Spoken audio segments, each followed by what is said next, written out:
नमस्कार महाराष्ट्र. लाडक्या बहिणींना नवीन वर्षाच्या हार्दिक शुभेच्छा. मागच्या व्हिडिओमध्ये आपण पाहिलं की 21 रुपये हप्ता ह्या महिन्यात कधी येणार व डिसेंबर हप्ताही तुम्हाला मिळाला असेल. आता 2025 मध्ये जर तुम्हाला 21 रुपये मिळणार असतील तर एक महत्वाची सूचना आहे. तुमचं आधार कार्ड अपडेट करून घ्या. तुमच्या आधार कार्डचा नंबर, बँकचा नंबर हा सेम असला पाहिजे. हे तर तुम्हाला माहित असेल. सगळ्यात महत्वाची गोष्ट म्हणजे रेशन कार्ड. रेशन कार्ड तुम्ही तुमच्या रेशन कार्ड जिथे तुम्ही रेशन घेता त्या ठिकाणी जा आणि ते व्हेरीफाय करून घ्या. तुमचा अंगठा लावणं गरजेचं आहे. जर तुम्ही तिथे अंगठा लावला ना तर तुम्ही ऍक्टिव्ह आहात असे दाखवणार. तर ही एक महत्वाची सूचना आहे. आणि सगळ्यात महत्वाची गोष्ट म्हणजे Aadhaar card, ration card, PAN card आपले सगळे डॉक्युमेंट जे नेम आहे आपलं म्हणजे आपलं जे नाव आहे ना ते बरोबर आहे का बघा.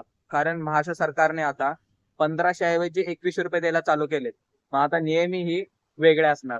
कारण महाराष्ट्रामध्ये असे कित्येक लोक आहेत त्यांनी डुप्लिकेट आयडी, डुप्लिकेट आधार कार्ड वापरून आपल्या नावाने लाडकी बहीण योजनेचा लाभ घेत आहेत.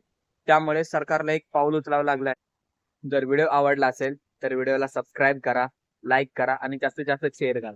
नमस्कार महाराष्ट्र.